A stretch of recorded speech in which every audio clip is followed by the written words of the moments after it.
tardes, soy Gerardo Bongiovanni, presidente de Fundación Libertad Argentina. Es un gran gusto para mí estar participando de este evento relacionado al lanzamiento del Centro Ricardo Salinas.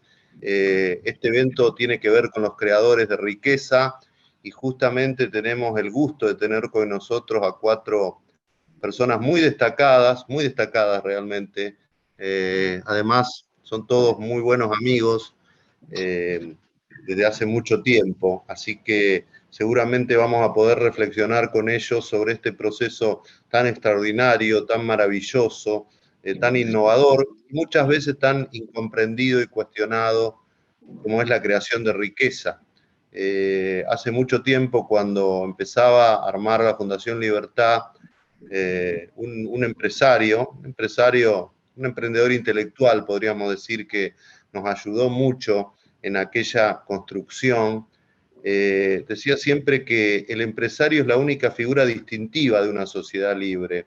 Es casi lo único que no hay en una sociedad libre, perdón, lo único que no hay en una sociedad autoritaria. Si uno ve, en aquella época todavía existía la Unión Soviética y los comunismos, ahí había abogados, políticos, médicos, funcionarios, lo que no había era empresarios, lo que no había eran emprendedores. Es desde luego extraordinario el rol que cumplen los empresarios y los emprendedores justamente para generar riqueza, para generar empleo, para generar trabajo, para ir constituyendo a veces con un granito de arena tras otro granito de arena, eso que empiezan siendo proyectos muy modestos, a veces literalmente empiezan en el garage de una casa y van creciendo y se van constituyendo en empresas a veces muy, muy grandes, ¿no? Por supuesto que este proceso, quien nunca ha estado vinculado a la creación de una empresa, al montaje de una empresa, a pagar la quincena, como se dice en la Argentina, a pagar sueldos, le cuesta mucho entenderlo y por eso hay tantos problemas, especialmente en Iberoamérica. Hay tanta actitud de esas personas que tienen más bien una vocación estatista, una vocación porque el Estado lo haga todo, una actitud como mínimo de incomprensión hacia el mundo empresario y muchas veces de persecución. Bueno, hoy tenemos el gusto de tener con nosotros a 4 queridos amigos, todos ellos, como decía, muy destacados. Andrés Pozuelo, de Costa Rica, empresario y presidente de Alimentos Jacks, comentarista político y económico. Me consta que Andrés, además de ser un empresario muy exitoso, es una persona sumamente comprometido en la batalla por las ideas de la libertad, la empresa privada y la democracia. Luego está Gustavo Lázari. Me voy a delatar un poco con la edad de ambos, porque a Gustavo lo conozco hace 40 años, literalmente. Yo estaba en la Juventud Liberal Argentina y él estaba en la Juventud Secundaria, y ya desde aquel momento era un agitador en favor de las ideas de la libertad, de la empresa privada. Hoy se ha vuelto en un economista de culto en la Argentina en la defensa justamente de estos valores. Gustavo ha sido profesor de la Universidad de Buenos Aires y de la Cámara Argentina de Comercio y además es uno de los ganadores del concurso de ensayo de Caminos de la Libertad. Luego está Pablo Arosemena Marriott, doctor en Economía y máster en Acción Política. Él se define como un emprendedor liberal, y eso es lo que es. Ha sido presidente de la Cámara de Comercio de Guayaquil y de la Federación Nacional de Comercio de Ecuador. Hace un ratito nomás tuvimos un Zoom organizado por la FIL sobre Ecuador, y bueno, Pablo es una de las personas que ha estado desde siempre cerca y ha ayudado a construir este proyecto alrededor de Guillermo Lasso, que ojalá se corone el domingo. Sería no solo una gran alegría, sino también algo muy, muy importante para Ecuador, ese querido país, pero también para toda América Latina. Y por último, Carlos Enrique Blom, otro amigo de tantos años, un empresario que está allí en Venezuela dando la pelea. Carlos es ingeniero mecánico y economista por el MIT y maestro en Administración y Dirección de Empresas por la Universidad de Harvard, y ahora mismo está presidiendo el CEDICE, ese instituto que todos admiramos tanto, queremos tanto, porque no obstante la dictadura terrible que azota a Venezuela, ellos están allí dando la pelea, manteniendo en alta la bandera de la libertad, la bandera de la democracia, la bandera de la empresa privada. Así que bueno, es un gusto estar compartiendo este Zoom con ustedes, va a ser un gusto escucharlos. La idea es, va a tener un poquito menos de una hora, la idea es terminar a las 3 de Argentina, 2 horas menos allí en México, o sea, a la 1. Así que la idea es que hable cada uno de ustedes 5 o 6 minutos y luego daremos una ronda de comentarios para entender cómo es esto de la creación de la riqueza. Empezamos, si les parece bien, con Andrés. Bueno, muchas gracias. Es un placer y un honor estar con ustedes. Gerardo, mucho gusto verte. Llevaba tiempo de no verte. Hemos viajado juntos a varios eventos y he aprendido mucho. Bueno, riqueza es un término que, para bien o para mal, se utiliza, es un término económico en realidad, y un término contable, ¿verdad? Es la acumulación de valor monetario, es lo que se acostumbra.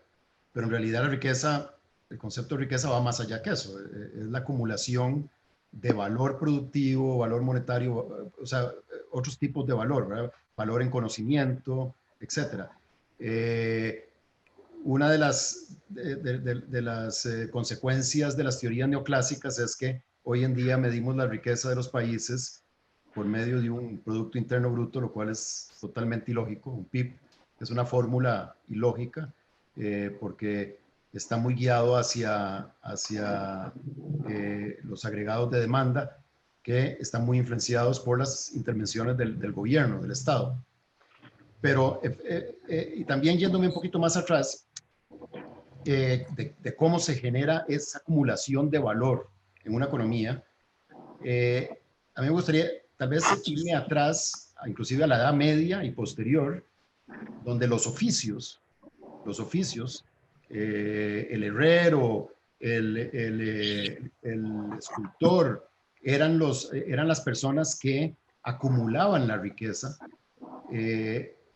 aunque los reyes en esa época se las quitaban de vez en cuando, pero los que ejecutaban los oficios en las economías del pasado, antes, en el siglo de la Edad Media, eran toda la gente que realmente tenía el conocimiento de cómo hacer las cosas.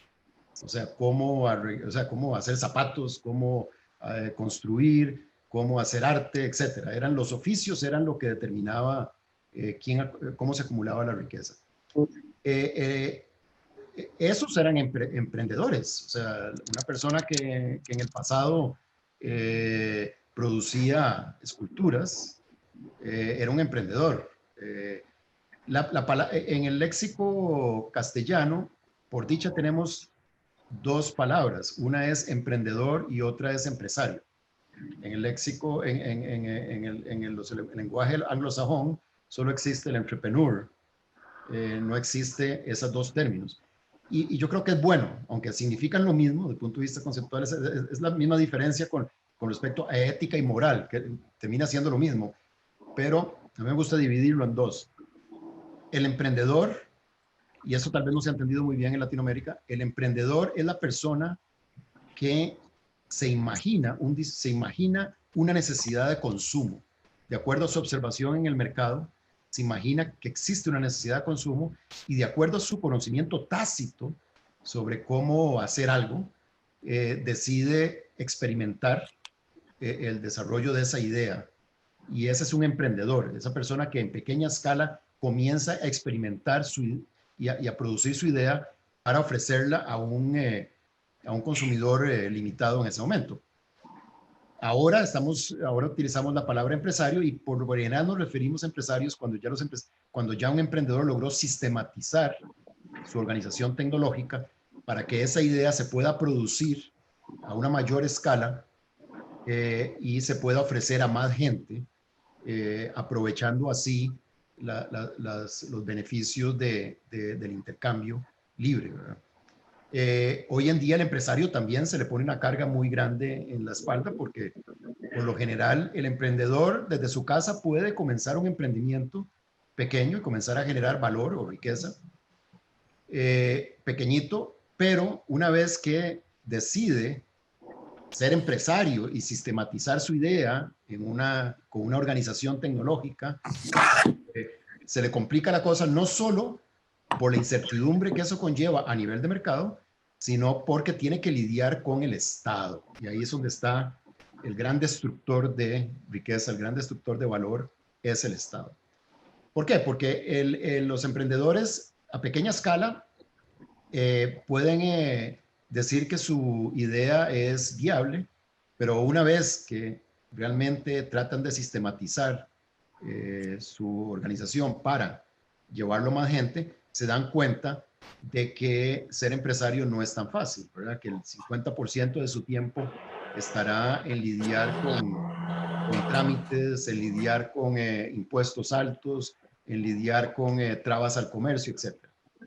En Latinoamérica específicamente no hemos entendido eso porque seguimos teniendo una mentalidad precolonial, o colonial más bien, perdón, donde no se le da chance, o sea, las barreras de entrada para que un emprendedor llegue a ser un empresario exitoso son altísimas, dado que esta noción corporativista que tenemos de la economía, de que son los grandes empresarios muy atados al gobierno los que dan empleo, y son estos empleos, estas fábricas con grandes empleadoras las que generan riqueza y acumulan valor. Bueno, eso sí es cierto que muchas de estas fábricas, muchas de estas organizaciones desarrollan economías de escala y acumulan valor, acumulan riqueza para la economía, pero ahí no está realmente la verdadera riqueza de un país. La verdadera riqueza de un país está en las pequeñas y medianas empresas. ¿Por qué? Porque es donde la destrucción creativa, y ya aquí me estoy yendo a Schopenhauer un poco, donde se da la destrucción creativa con mayor intensidad. ¿Por qué? Porque el empresario, el emprendedor y el empresario pequeño es perseverante, no tiene miedo de fracasar, experimenta, pero rápidamente corrige su experimento. Entonces ahí es donde está. O sea, no son las grandes empresas, y esa noción tenemos que quitarla en Latinoamérica, de que son las grandes empresas las que generan valor y riqueza, y eso es totalmente falso. Son las pequeñas y medianas empresas las que al final conducen a una economía hacia el éxito. Me devuelvo al concepto erróneo del PIB, el Producto Interno Bruto. Es una mala medida de riqueza, es una pésima medida de riqueza, porque no estamos viendo muchas cosas, ¿verdad? No estamos viendo a la economía como un proceso evolutivo, sino que estamos tomando una fotografía contable de cuentas nacionales que nos dan un número, un porcentaje, un índice. Y eso no es riqueza. Cuando uno va a países exitosos, industrializados exitosos, ¿qué es lo primero que uno observa?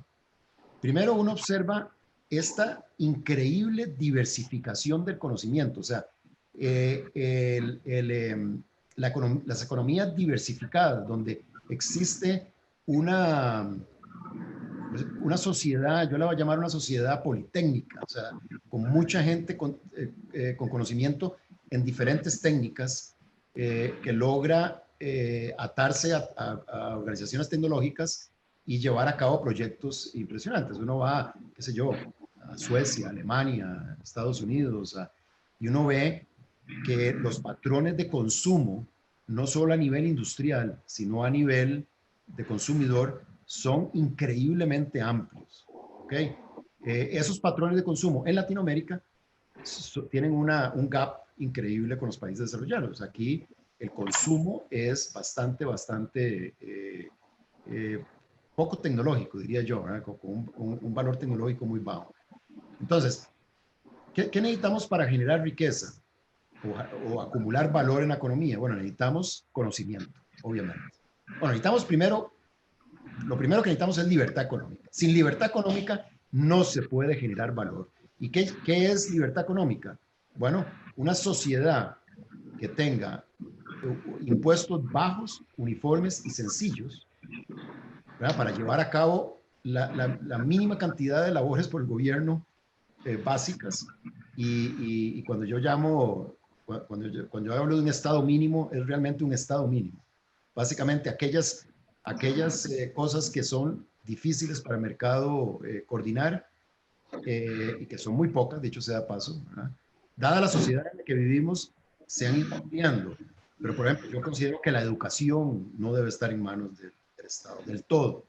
O sea, algo tan evolutivo como el conocimiento se lo damos a la institución menos evolutiva que existe, que es el Estado, y eso es una barbaridad. La salud. La única manera de obtener altos niveles de salud en el país es con un sistema en competencia. La salud, los sistemas de salud estatizados son una aberración. Entonces, a lo que voy llegando es que necesitamos conocimiento, necesitamos la división del conocimiento, necesitamos los incentivos de mercado necesarios para que la gente se motive a invertir, se motive a destruir creativamente, y necesitamos, evidentemente, las herramientas necesarias para trabajar. Y las herramientas necesarias para trabajar se obtienen con la globalización, abriendo los mercados. ¿Por qué?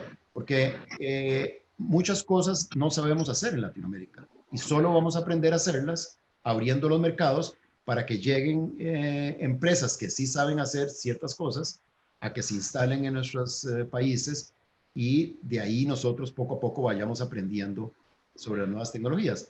Pero mientras mantengamos mercados todavía cerrados, por ejemplo, el caso de Brasil es clásico. Brasil tiene un potencial, Brasil y México, pero México se ha ido abriendo más rápido. Brasil tiene un potencial que yo creo que es incuestionable. Brasil podría ser per cápita una potencia mayor que Estados Unidos, y eso es incuestionable. Tiene las riquezas naturales, los factores de producción ahí están. ¿Qué es lo que pasa con Brasil? Que sus mercados cerrados y su gobierno fallido y sus regulaciones inoperantes han hecho que la división del trabajo no se dé adecuadamente, y menos la división del conocimiento. No han logrado que el conocimiento se disperse en la sociedad de una manera efectiva. Entonces, conocimiento, herramientas, incentivos de mercado siguen siendo los tres elementos básicos para que una sociedad prospere. Y cuando hablo de incentivos de mercado es libertad económica, que son impuestos bajos uniformes, muy poca regulación y ¿cómo se llama? Y el factor de conocimiento. Toda Latinoamérica tenemos hasta cierto punto ciertas similitudes, excepto tal vez algunos países que han logrado, me ha sorprendido mucho Uruguay, por ejemplo, que ha logrado a nivel tecnológico avanzar en algunas áreas que el resto de Latinoamérica no ha avanzado. Costa Rica, con el modelo de zona franca, logró llegar hasta un punto, pero obviamente nos dimos cuenta que la zona franca en realidad no capitalizamos suficiente a nivel nacional, no acumulamos valor tanto a nivel nacional. ¿Por qué? Porque la mayoría de ese conocimiento se capitaliza en otros países donde las empresas están ubicadas. Entonces no hay una verdadera capitalización nacional en zona franca. Yo he seguido insistiendo que esos modelos protegidos no son la solución para nuestros países. De hecho, Nueva Zelanda, que es un país pequeño también, surgió de la mediocridad en los años 80, no con modelos tipo zona franca o modelos protegidos. Surgió abriendo la economía en su totalidad, reduciendo el Estado a lo mínimo. Y sí, dejó impuestos, claro, tienen impuestos, pero son impuestos relativamente bajos, son uniformes en su mayoría, son impuestos en mayoría, y son muy sencillos de pagar también. Pero Nueva Zelanda eliminó muchísimas regulaciones y abrió por completo el mercado. Yo no veo una manera para Latinoamérica de desarrollo sin que se abran los mercados. Yo creo que en Ecuador, en una charla que di el año pasado, antes de comenzar la pandemia, la única manera de que países como Ecuador, Perú y otros países se desarrollen es abriendo 100% los mercados, totalmente. O sea, básicamente haciendo lo que hizo Chile, ¿verdad? Eliminar aranceles y trabas a la importación no arancelarias para que esa división del trabajo y esa división del conocimiento realmente permee en la sociedad.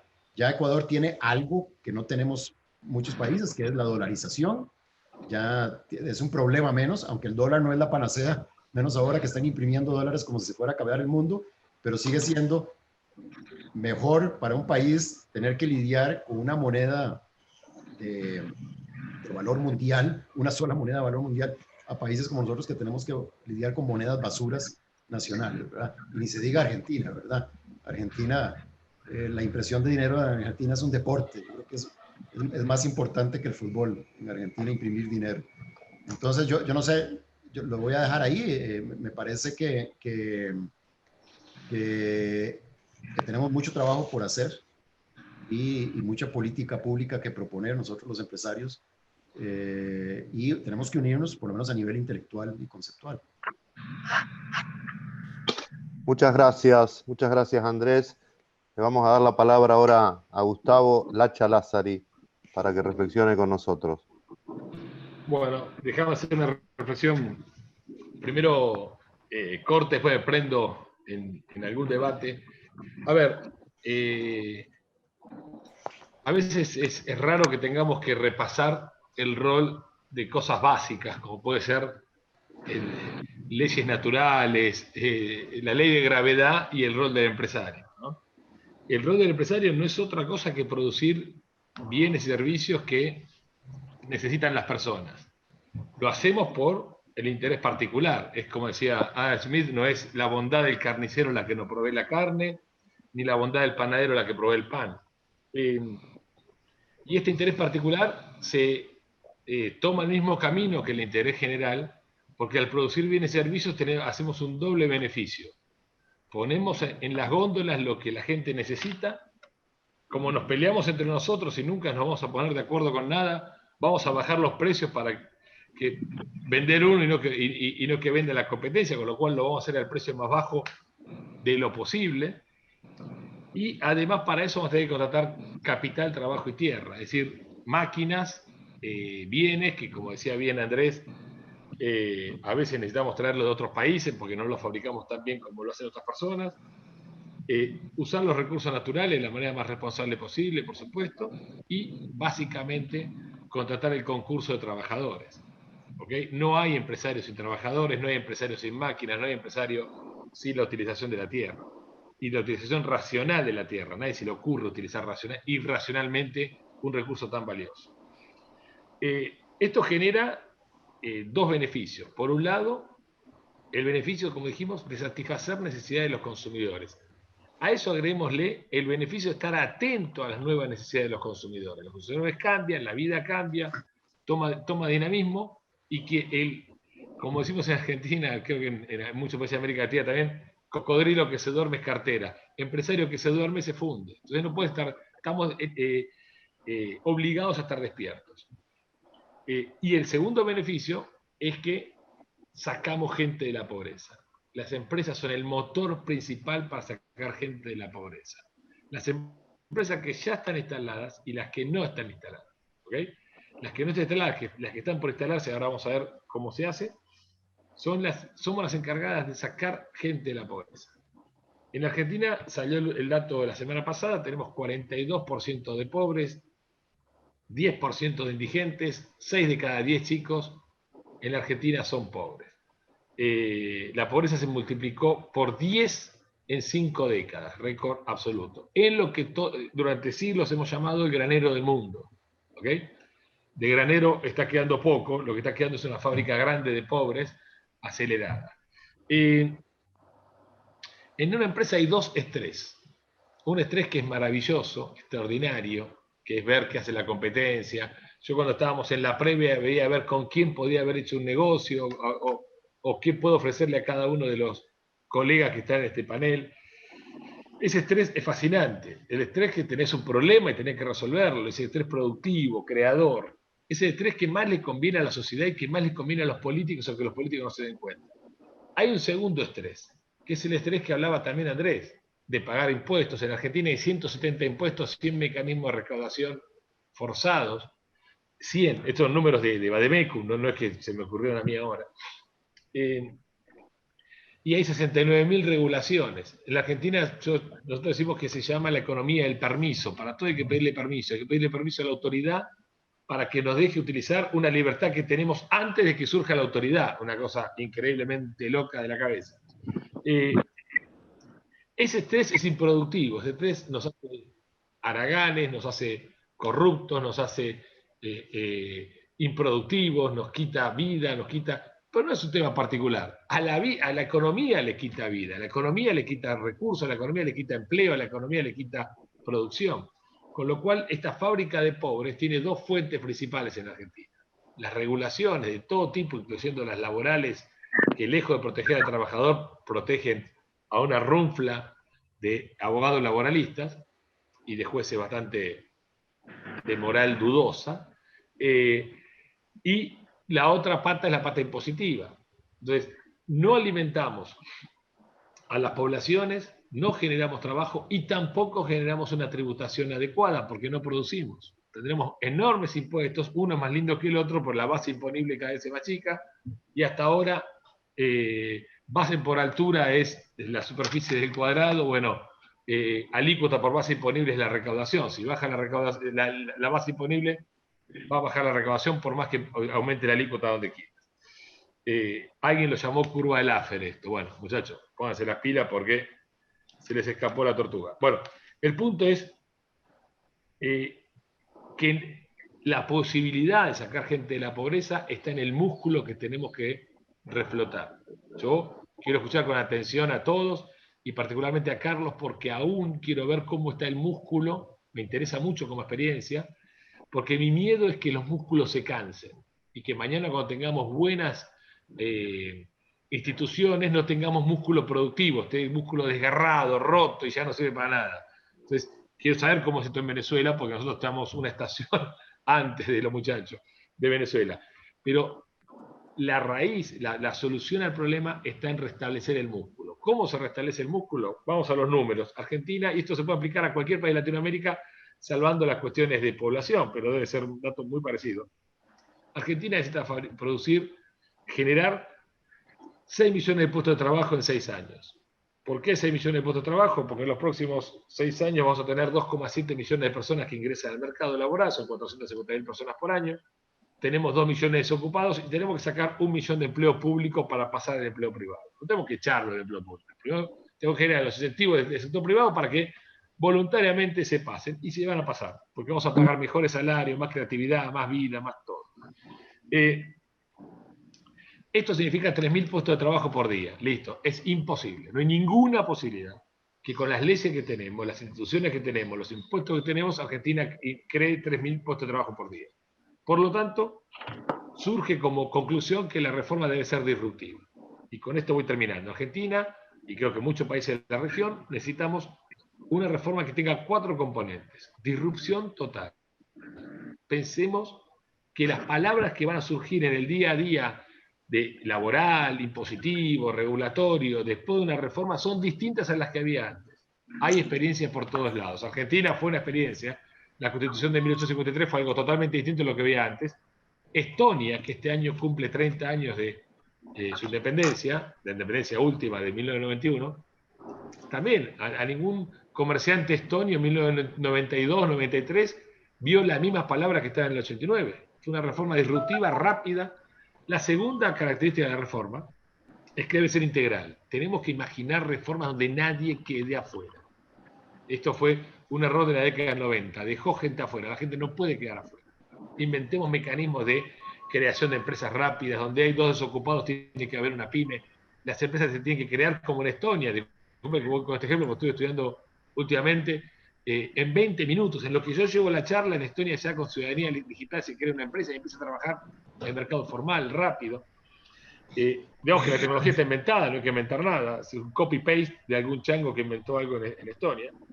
Entonces, disruptiva, integral. La tercera tiene que ser consistente, no pueden quedar cosas afuera de la reforma. No hay reforma sin apertura económica, no hay reforma sin Estado de Derecho, no hay reforma sin mercados laborales flexibles, no hay reforma sin impuestos bajos. Nada puede quedar, no es un parche gradual de 1 a 1, no existe. Las ruedas de reventada se cambian, no se emparchan de a 1. Y la cuarta es que es un tema serio.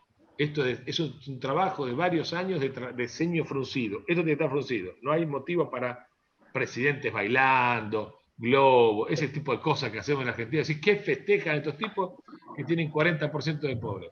Y esta seriedad nos obliga a trabajar mancomunadamente, a aprovechar estos foros para entender experiencias de otros países y a no dar brazo a torcer. Como empresarios, cierro, tenemos una doble responsabilidad. Seguir día a día tratando de transformar la materia, generar la satisfacción de producir algo distinto que antes que nosotros no estaba. Es fascinante, y me vuelve loco eso. Y además, como decía Alberti, quien no se mete en asuntos públicos paga su pereza con su fortuna. Esto es, quien no se mete en la política empresarial, en los medios, donde sea, los muchachos te comen. Tienen el tenedor y el cuchillo listo, afilado, para comernos vivos a nosotros y a todo el país. Así que te cedo, Gerardo. Gracias por la participación. Gracias. Es un enorme placer estar acá. Gracias, Lacha, muchas gracias. Vamos a escuchar ahora a Pablo Arosemena de Ecuador. Gracias, Ricardo. Un saludo para todos aquí en el panel y celebrando que se den este tipo de eventos en el Centro Ricardo Salinas. Ojalá que en Latinoamérica tengamos más Ricardo Salinas, porque eso es lo que le hace falta al continente, lo que le hace falta a cada uno de nuestros países. Tal vez un poco para avanzar los temas, porque se han cubierto de manera muy solvente las bases, hacer algunas reflexiones. La primera, sobre los creadores de riqueza. Y decir que no todos los creadores de riqueza han sido creados de forma igual. El creador de riqueza, el empresario. Pero no todos los empresarios son liberales, ¿no? A veces uno pensaría que el empresario es sinónimo de liberal, pero eso solamente en una novela de Ayn Rand. El empresario de verdad es de maneras diversas, que lo pudiéramos categorizar en tres formas. Una primera forma del empresario creador de riqueza es el empresario creador de riqueza socialista. Socialista en el sentido de que en su cabeza, en su corazón, tiene abrazado con convicción o de manera inconsciente ideas socialistas, al punto en que financia tanques de pensamiento y partidos socialistas. O sea, después de todo, ¿quiénes financian a los tanques de pensamiento? Que hay muchos que son socialistas, y los partidos políticos socialistas que hay a lo largo y ancho de todo nuestro continente, inclusive pues en Estados Unidos el Partido Demócrata. Entonces, hay empresarios que son socialistas y ahí hay un desafío, digamos, porque los liberales no hemos tenido la capacidad de poder persuadir a estas personas que naturalmente deberían estar bajo nuestra ala. Son gente que se ha hecho a sí misma, gente que ha creado empresas, en algunos casos inclusive hasta grandes organizaciones. Sin embargo, hay algo que está desconectado entre lo que ellos hacen y la filosofía que tienen. No tienen una filosofía de libertad que acompañe su éxito empresarial.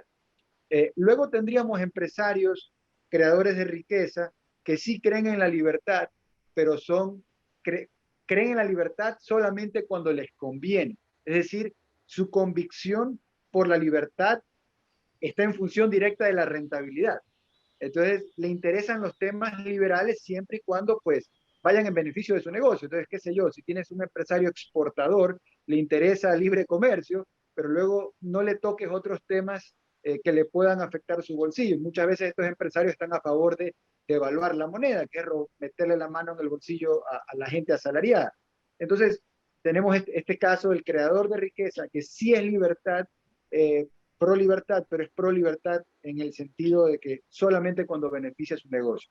Y luego hay este caso espécimen raro, que es el creador de riqueza que cree en la libertad como un tema que no es pro negocio, sino más bien pro mercado, una suerte de principio transversal. Es decir, más allá de la rentabilidad y de mis intereses particulares, creo y promuevo la libertad como un principio, como un derecho que debe ser garantizado para todos por el Estado de Derecho, propiamente dicho.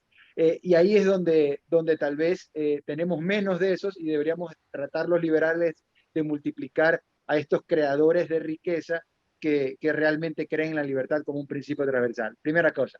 Ahora, segunda cosa, nosotros cuando reivindicamos a los creadores de riqueza, hay que decir que estamos reivindicando al emprendedor o empresario competitivo, que es una cosa bastante bien distinta del empresario que no es competitivo, es decir, el empresario que existe y subsiste por algún tipo de privilegio del gobierno de turno. Y ahí creo que a veces nos falta a los liberales mucha más fuerza para denunciar a esta gente que son empresarios, pero digamos de nombre, no de nombre y apellido. No son empresarios competitivos, son empresarios mercantilistas, empresarios proteccionistas, empresarios de momento.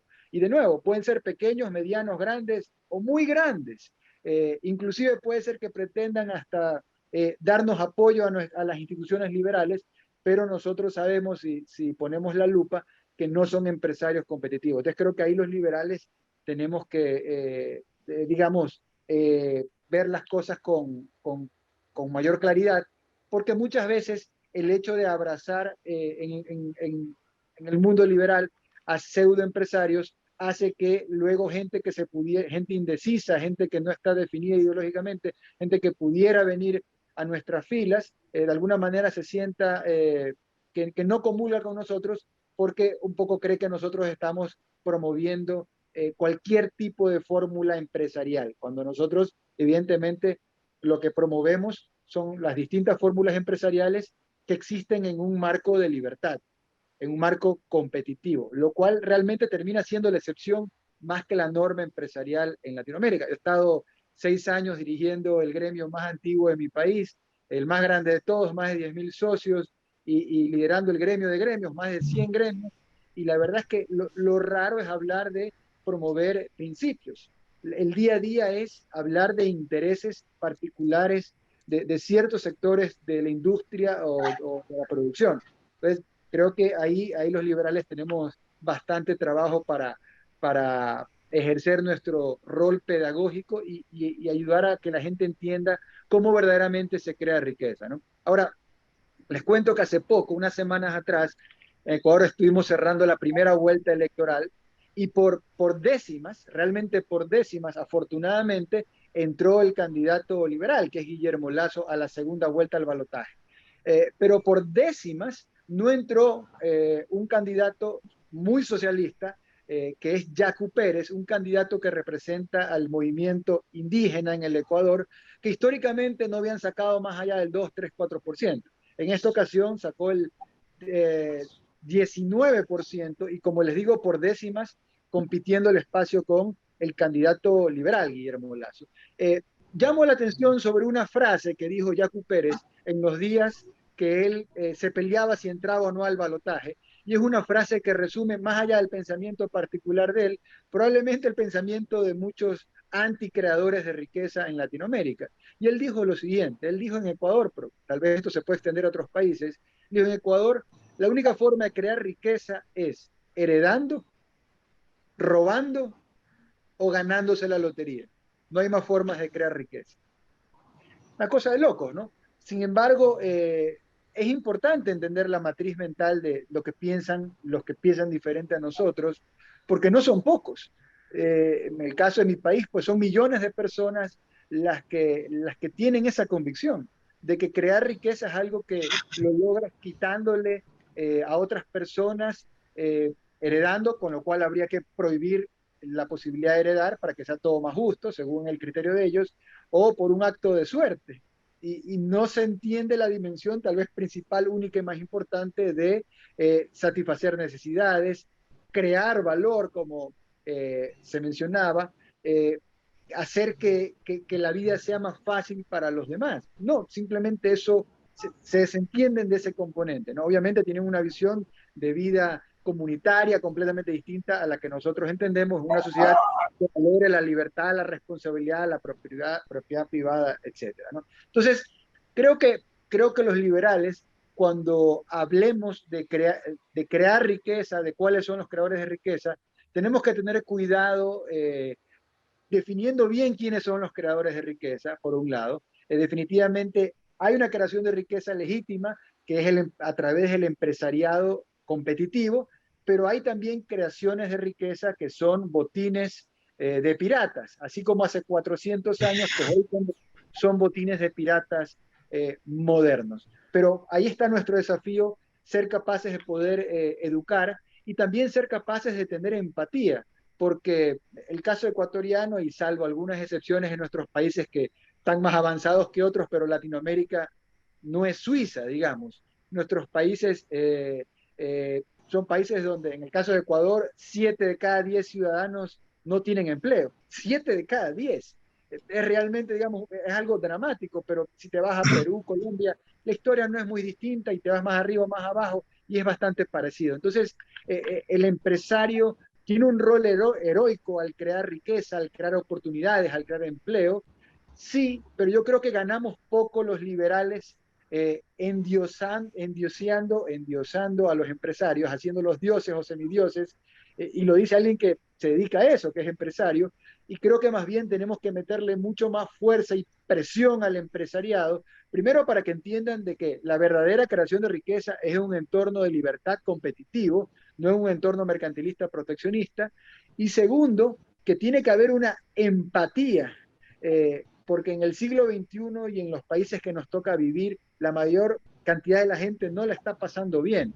Entonces, el elefante tiene que darle espacio a las hormiguitas. Si el elefante se desentiende de las hormiguitas, luego sin darse cuenta va aplastando a las hormiguitas y luego, no, luego, digamos, no nos quejemos que las hormiguitas quieren ahorcar a los elefantes. Entonces creo que también el creador de riqueza tiene que desarrollar una empatía mucho más sensible de lo que se lo ha logrado hacer hasta ahora. Y esto ya no es un tema de pedagogía o de marketing liberal, esto ya es un tema, digamos, de humanidad, donde realmente y en tiempos de pandemia tenemos que tener una capacidad para conectarnos con el dolor de la gente, porque la gente no la está pasando bien y decirle, dame libertad, dame reglas claras, bájame impuestos, que yo voy a crear empleo y ya te va a llegar algo, eso simplemente no es suficiente, la gente no tiene tiempo para esperar y si queremos ser pragmáticos y queremos que realmente la sociedad liberal triunfe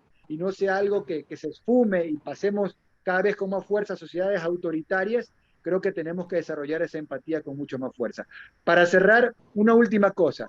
Hace 2 semanas, pocos días, una noticia, digamos, me llamó mucho la atención. No sé cuánto estemos familiarizados con el tema del criptoarte, que tiene que ver con las criptomonedas, pero en concreto esta nueva forma de creación de valor que ha surgido, que son los NFTs, Non-Fungible Tokens, los tokens no fungibles. Bueno, historia larga, corta, un artista, seudónimo Beeple, creó un NFT, que es un NFT, un archivo JPG encriptado, es decir, una imagen digital, pero encriptada con blockchain, y por primera vez se la subastó en Christie's. Christie's nunca había subastado algo digital. Y no sé si ustedes saben, pero se vendió en 69 millones de dólares. Estamos hablando de un archivo JPG que yo te puedo hacer copy-paste, control-C, control-V y te lo paso, y tú ahora también lo tienes sin pagar 69 millones de dólares. Entonces, ¿cómo es esto posible? ¿Es eso creación de riqueza? Bueno, la creación de riqueza tiene que ver con satisfacer las infinitas y caprichosas necesidades que tienen los seres humanos, más allá de si eso es el comienzo el fin de una burbuja o el comienzo de una forma nueva de creación de riqueza. Yo quiero llamar la atención de que en el mundo lo que más hay es plata, al punto que hoy hay gente que se gasta plata en comprar archivos digitales, pero el desafío para los liberales está, por un lado, en cómo hacemos para atraer esos capitales a nuestros países, y ahí Gustavo pues estaba muy claro con la agenda o con la receta de las cosas que hay que hacer para poner en orden nuestras casas y que esa plata venga a nuestras partes, pero por otro lado creo que también tenemos el desafío de no olvidarnos que la creación de riqueza únicamente vale la pena cuando es un entorno libre y competitivo, sin privilegios para nadie. Muchas gracias, Pablo. Muchas gracias. Nos queda ahora escuchar a nuestro amigo venezolano Carlos Blom.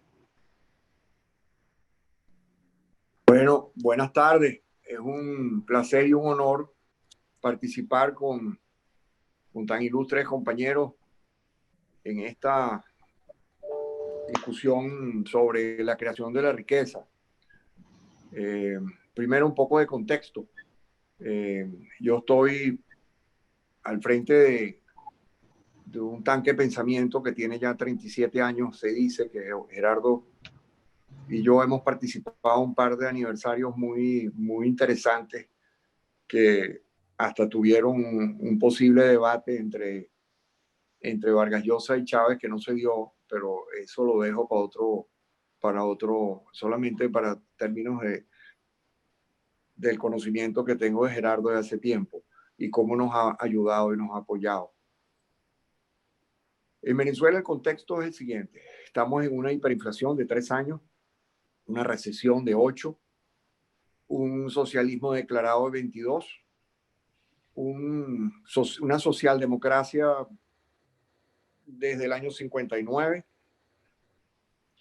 que ha sido democrática y funcionó muy bien los primeros 40 años, pero vino un estancamiento brutal que trajo la reacción aún más socialista de los últimos 23 años.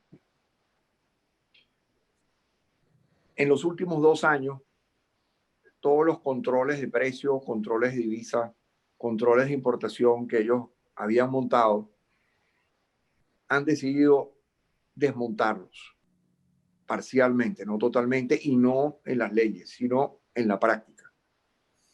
¿Qué significa esto? Que no hay escasez de ningún producto que se puede pagar en dólares, que el 80% de las transacciones son en dólares, sea en efectivo o sea a través de cuentas afuera. Y significa que hay muy pocos intentos de cerrar tiendas por ajuste de precios en la moneda nacional, que se sigue devaluando a una velocidad vertiginosa porque estamos todavía en hiperinflación, por lo menos hasta febrero. Marzo cayó la inflación, pero eso probablemente es temporal. Entonces, es una recreación de la rebelión de Atlas de Ayn Rand, pero con hiperinflación. Es absolutamente una locura. ¿Y cuáles son las maneras de poder salvar la poca riqueza o crear riqueza en este ambiente tan difícil? Bueno, la primera es que la gente con quien uno trabaja tiene que estar bien motivada, bien remunerada, muy con una actitud positiva absoluta. ¿Por qué? Porque ese es el lugar de donde van a salir las soluciones creativas. Hay que adaptarse muy rápido. Mes a mes las condiciones de mercado cambian, las condiciones económicas cambian. Y las maneras con la pandemia, y en eso mi tema es cómo crear riquezas en pandemia en nuestros países, la pandemia ha traído aún más dificultades. Nosotros tenemos ahora, además de todo lo que he contado, una escasez de combustible bárbara porque se ha desmantelado toda la industria petrolera, refinadora, distribuidora, etc. El origen de nuestros males del año 76 fue la nacionalización de la industria petrolera, que funcionaba muy bien privadamente hasta el año 76. Y desde el año 38 hasta el año 70 fuimos los primeros exportadores del mundo. Y después, bueno, decidimos que nosotros éramos mejores, que el gobierno era capaz de hacerlo mejor y aquí estamos. Bueno, esa falta de combustible hace muy difícil el transporte, la distribución, y los dólares, aunque se pueden pagar, no existen cuentas para transferir de un banco a otro. Sí, para transferir dentro de un banco de una persona a otra. Eso sí es algo relativamente nuevo que funciona.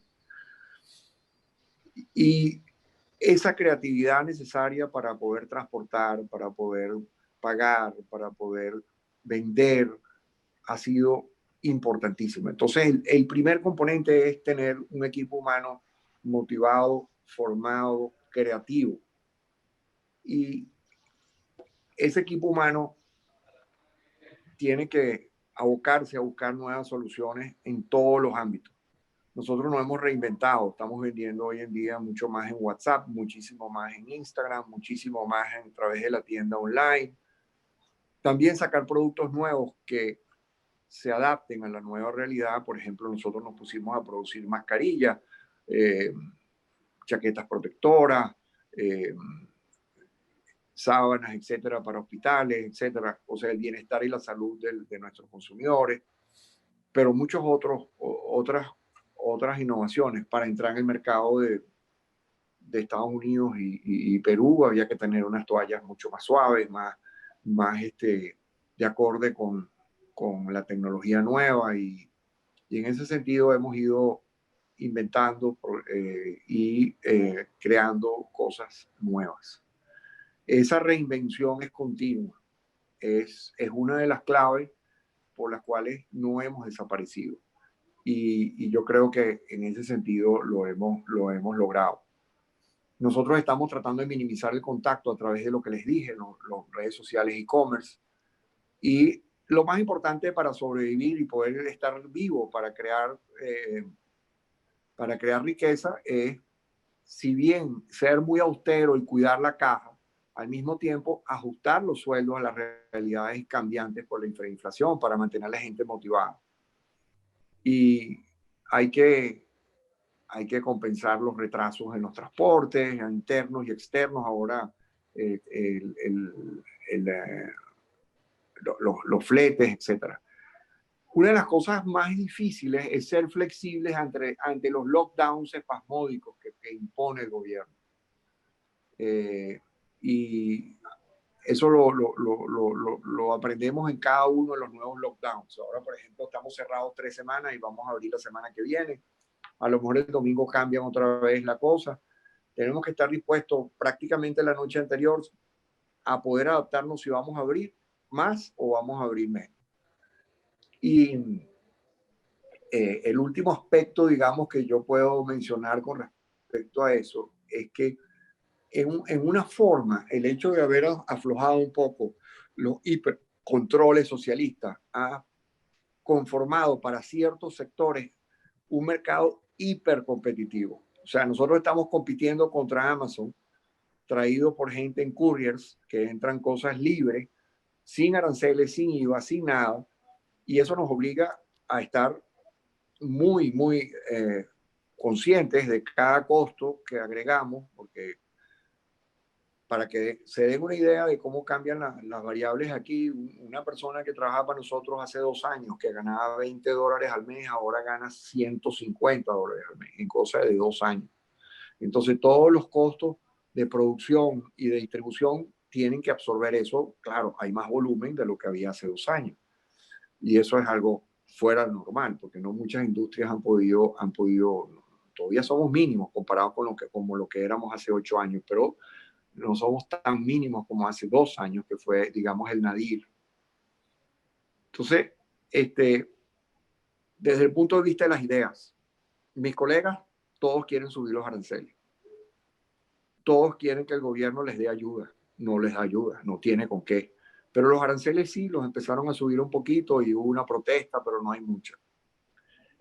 Pero yo he llegado a la conclusión de que los grandes ejemplos de cambios que estamos buscando todos y que en eso estamos todos al unísono pidiendo, los de apertura, de competitividad, etcétera, en gran parte se logran cuando personas como los empresarios que tienen chance de ser presidentes en Ecuador y en Perú deciden dedicar su vida a la vida política. Y nosotros somos como tanques de pensamiento, los que les damos la idea a la gente que los rodean, los que mostramos lo importante de lo liberal es que crea prosperidad en todos los casos en donde entra. O sea, nosotros estaríamos aún peor si no hubieran liberado esos tres controles. Y lo mismo, el milagro alemán, el Big Bang polaco.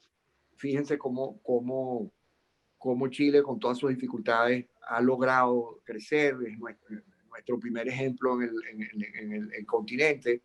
Como cuando Brasil abre un poquito, inmediatamente coge vuelo. Lo mismo Perú, lo mismo Colombia, lo mismo Ecuador. Lo del dólar de Ecuador es muy importante. O sea, siempre fue el dólar más popular que Correa. Y aquí tenemos una desgracia con una moneda que se devalúa 40-50% mensualmente. Entonces, existen maneras, y me quería referir, cuando la rebelión de Atlas hace que muchos de los atlas se hayan ido o hayan cerrado, los que sobrevivimos tenemos que buscar la política interna. Tenemos que lograr que la gente esté motivada para que eso sea una barrera a lo de afuera. Y además, lidiar con los vecinos, y tener una buena relación, tener una responsabilidad social hacia ellos, en la educación, en la manera de ayudarlos en la parte más, porque la pobreza es tremenda. Y hay que estar claro, recientemente escribió una persona que estuvo aquí 12 años al frente de la Fundación Adenauer, Georg Eichhoff, que está en Ucrania, escribió un artículo sobre Venezuela hace una semana, 10 días, reflexionando sobre sus años en Venezuela, y decía que nosotros, la resistencia venezolana, habíamos encontrado la manera de hacer paz en la guerra. ¿Qué significa eso? Estamos en una guerra de ideas y de maneras de operar, y tenemos muy poca probabilidad de cambio. Yo quiero que estén conscientes de eso. O sea, la potencia que tiene el gobierno en este momento y la debilidad que tiene el sector privado es total. Y entonces, dentro de los ámbitos pequeños, los jóvenes creando emprendimientos, o sea, la cantidad de jóvenes que han montado emprendimientos en Venezuela es algo increíble. Que eso se puede, como lo dijo muy bien Andrés, se puedan convertir en empresas, es muy difícil, pero ahí está, pues ahí está el germen, ahí está la esperanza, aquí está la razón porque muchos de nosotros nos quedamos aquí para poder ayudar a ese tipo de gente, para poder hacer la diferencia pues con la gente que trabaja con nosotros. Así que les agradezco mucho que me hayan permitido explayarme un poco sobre Venezuela y sobre mis ideas de pandemia y de creación de riqueza, y les deseo mucho éxito con el emprendimiento que tienen de crear el centro. Bueno, muchas gracias, Carlos. Se nos ha volado el tiempo, pero la verdad que ha sido sumamente sustancioso. Incluso algunos de los temas que yo pensaba abordar ya los han resuelto, ¿no? Como por ejemplo, por qué a veces el empresario o el emprendedor no gozan de la fama que merecen. Pablo Artemena hizo una referencia en ese sentido, ¿no? Hay muchos, aquí se le llama empresarios dinosaurios, ¿no? Que en realidad no son empresarios, sino que son prebendistas que muchas veces se hacen llamar empresarios. Pero en cualquier caso, seguramente esto es solo el comienzo de la tarea que llevará adelante el Centro Ricardo Salinas, vinculada a los creadores de riqueza. Yo les quiero agradecer mucho a todos ustedes, Andrés, Gustavo, Pablo y Carlos, por supuesto a Berta Pantoja, Caminos de Libertad. Y bueno, ojalá que estas ideas que se han esbozado hoy aquí, que tienen que ver con la generación de riqueza, con el espíritu emprendedor, con ese rol central que tiene el empresario como sostén de la sociedad libre, casi como bien plantea la rebelión de Atlas, ¿no? Ojalá podamos avanzar en esa idea y ojalá nuestros hermanos latinoamericanos la entiendan un poco mejor. Muchas gracias a todos por acompañarnos, muchas gracias de veras y por sus conceptos que seguramente nos harán bien para el análisis de estos temas tan delicados en este momento histórico que vive Iberoamérica.